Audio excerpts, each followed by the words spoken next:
Hey, how's it going? We're going to do a video walkthrough of my family's off-grid cabin. We've been building it for over 3 years, and it's a serious labor of love. It's a 16 by 36, and then a little garage on the back that we just added last year. And we've been working on it, little projects, and finally got to a point where we can finally come up and enjoy it and not have to do a 12-hour workday. So the original box and roof, I paid some guys to build it up. So they did the 4 walls and the roof, and then I did the electrical, the plumbing, the gas, building out the whole kitchen, the bathroom, the insulation, the walls, the loft, finishing the loft, extending the deck, the garage, the whole front porch. So let's take a look. All right, so originally we had a local tractor guy come in and eat away with his backhoe on this hill and put in a pad for us. And we've built it on cement pillars, and that goes all the way underneath, probably about 8 to 10 feet apart. And this box here is the water pump. So up here I've got 250-gallon water tank, and up the hill we get our water from our neighbor. He's gracious enough to donate some of his water. So we ran a couple thousand feet of pipe to a spring on his property, and that runs down. That fills up my tank here, and then that comes down gravity fed, and I've got a 12-volt pump. Now everything in the cabin is 12 volt. The reason I did that is because I can use everything out of an RV that is also 12 volt. So that's just kind of how I did it. It was why reinvent the wheel. So I've got 12 volt lights, 12 volt stereo, 12 volt controls on the water heater that is also from an RV. I've got a TV from an RV. So everything is made for an RV. So we kept it 12 volt, and that works the pump. Here's the chimney, and I did the one that comes through the side of the wall. I wouldn't recommend that. If I had to do it over again, I would go straight up through the ceiling, but we have a loft up there, and that's just what I chose to do. And but you definitely get better draft when you go straight up and not the curve through the wall. So this here is the exhaust for the fridge. The refrigerator is also from an RV. It runs on propane, and it also runs on 12 volt, and it needs 12 volt to at least control the controls. So that is the vent system. It's fairly easy to do. So over here I built a box for my propane, and I've just got some 5-gallon propane in there. That runs the fridge, the hot water heater, and the stove. So come on in, we'll cross this little bridge we built, and we'll show you the front. All right, so this is the patio cover that I built this year. Actually, a little bit of last year. So originally it just had a small little deck here, and no covering here. So rain and snow was getting on the door, and so I extended the deck out, built the stairs all the way across.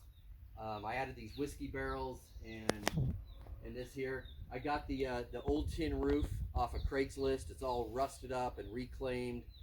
That's definitely the look I was going for. Whiskey barrels.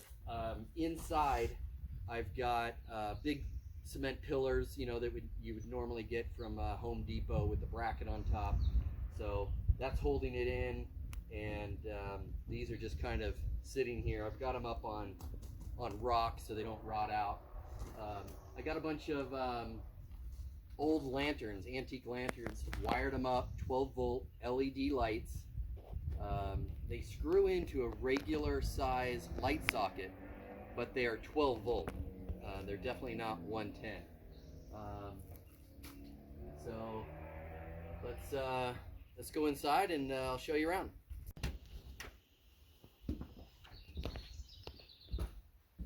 So inside, I went with shiplap for the walls. I was going to use like some fencing or something like that, but I tried that and it was just splitting, cracking. So shiplap, it's cheaper than tongue and groove. It's really easy to work with. So this is like a knotty pine, and then I stained it and put it on the ceiling as well. In here I've got the, again, 12 volt TV. It's made for an RV. We don't watch much, but it's got a built-in DVD player. So we've got that. I've got an antenna up there so we can get some local channels. We've got the bathroom here. It's got a shower and a little vanity and toilet. So the toilet is a water-saving toilet. It has a 1 or a 2. So you can, a little bit of water or a lot of water, whatever you need there. And then in here, we've got all of our RV appliances. So we've got the propane stove and oven that would normally be in an RV, and a propane fridge. And this would also run on AC, or it would run on just 12 volt or gas. So it works really, really well, and it's got a little freezer in here. Got a microwave in here. Now the microwave only works when I have my inverter on. We do have solar, very low budget Amazon solar. I'll show you that later. Just a regular sink, nothing special here. The only thing I did was, because we don't have a garbage disposal, I got one with just one drain in one big bucket. Kind of got, had fun with this. It's just my paper towel holder, and just did it out of like old pipes and stuff like that, and trying to make it look rustic. And then this is pretty cool. I added this little water faucet on here, so it controls the lights under here, which is pretty cool. And we've got our wood burning stove and a little fan. This fan is really cool. You can find these on Amazon. So there's no batteries, but there is an electric motor in there. So you set it on here. When it heats up, there's a heating element in here that when it heats up, it creates electricity. Electricity starts spinning this fan. So it helps circulate the hot air. And I put all this stonework in here. And what else do we got? We've got this chandelier. So the chandelier I made myself. It's a elk antler that I found out in the woods. And it was in my garage for close to 10 years. And when we started building the cabin, I was like, I know what I'm going to do with that. So I drilled some holes in here, put some mason jar lights, again, LED 12 volt. There's a little trench coming down here that hides the little wires, and some old rusty chain, and we've got ourselves a chandelier. We've got 2 bedrooms. This is the kids' room here. So we've got bunk beds, and it's a full over a full, which is great because you can put 2 kids here and 2 kids here, and basic setup, nothing more and nothing less. And in here we've got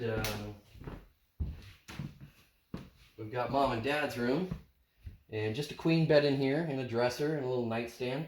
What is really cool is we've got USB chargers everywhere.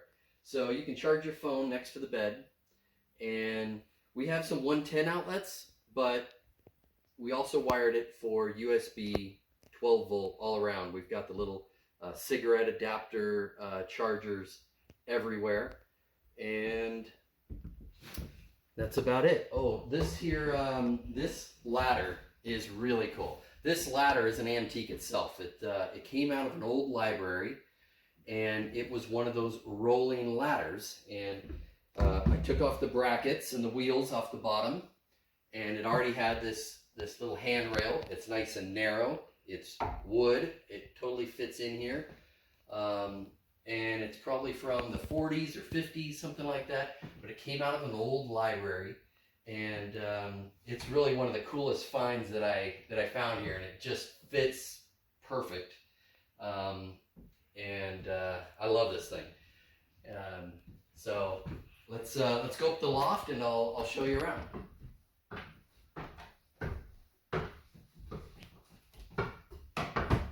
All right, so we're up in the loft. This loft took me quite a long time to do. Insulated the floor, plywood, built these little sidewalls all the way down with some cupboards in here. These are for storage. So this is, you can imagine the roof going all the way down. So there's this triangle little section here because I built this flat. Instead of having this go all the way down into an unusable space way in there, I built this little part here and put in storage all the way down. In here, if you want to know how this is constructed, so you've got the rafters, and then I bought those plastic vents that staple in, and those go right next to the plywood, and then insulation on top of that. So the hot air heats up and it starts rising, and it goes in that little 1-inch gap, and it goes all the way up into a little ceiling space about a foot right up here. So all of that air comes up from the sides, goes in there, and then I have a solar powered fan that is exhausting all of that out, and it's sucking it in from the eaves. So that's about it. We've got 2 singles here, and down here we've got another 2 singles. So upstairs we can easily fit 4 kids in beds, and then we got a fold-out mattress and a bean bag. They love just playing up here. We got some safety railing here, and again we've got the mason jar lights and lanterns. Really fun place to hang out. Also, we've got this big hatch door, and this is so we can get the beds up here. If it was any smaller, we wouldn't be able to get furniture up, but then we can close it to make it safer and to keep the heat down there.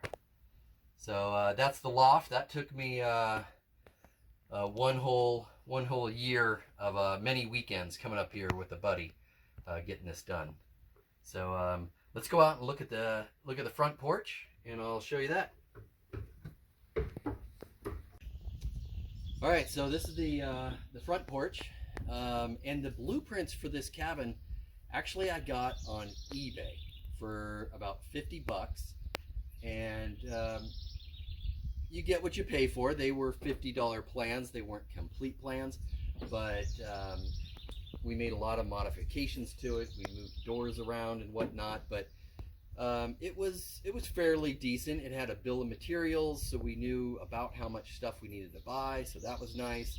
It had basic layouts of things. One thing that it didn't really show was how this roof, how this deck here would intersect with the roof line, and how that all works. So we kind of had to figure that out, and it didn't really have this part incorporated. So this was kind of added on later, and it works, but it wasn't in the original plan. So come on down here.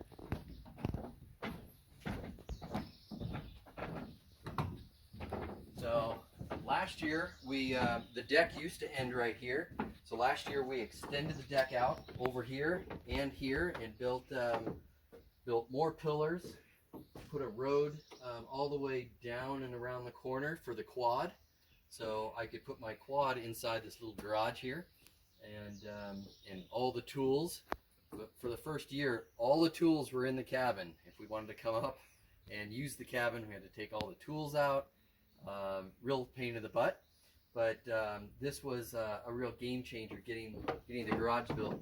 Still need to paint these doors. But the garage is 12 by 12. We've got our battery bank here.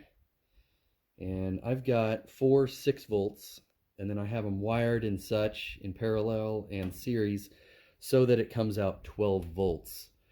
And in here I've got the charge controller, and I do have a power inverter, although I rarely use it because everything in the cabin is 12 volt.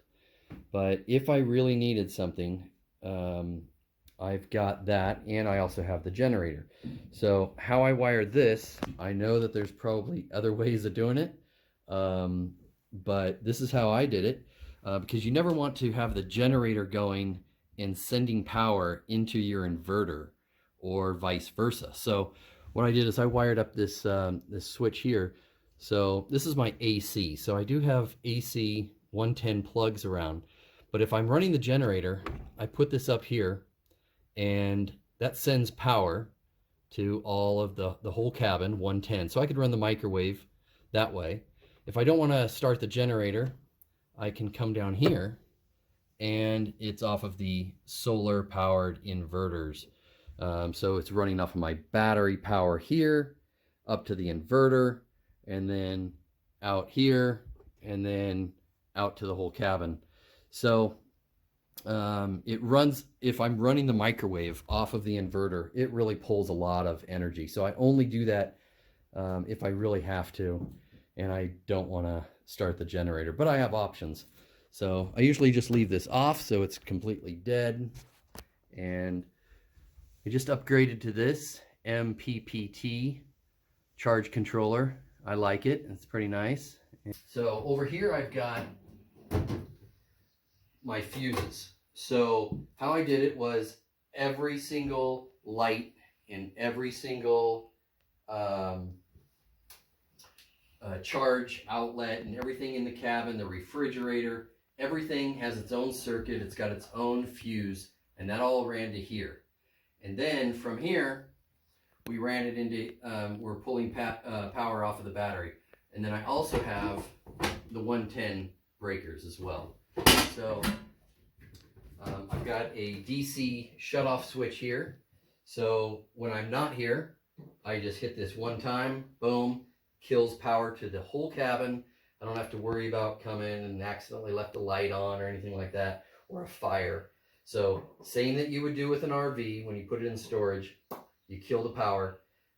So it still charges, but there's no power to the whole cabin. And I'll show you, we've got 4 100-watt solar panels on the roof here. Let's see if I can get back here and show you this. Right up there is the solar array. And then right next to it, we have the little solar powered fan that circulates air out of the attic space. And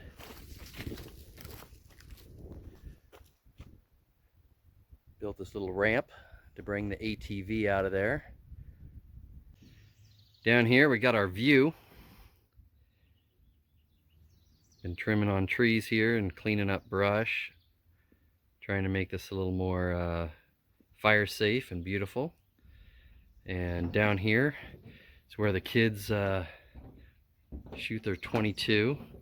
Got some targets down there. And if you cannot shoot off your front porch, then your neighbors are too close. All right, well, thanks for watching our off-grid cabin walkthrough, and hope you enjoyed it. If you have any questions, let me know. Thank you.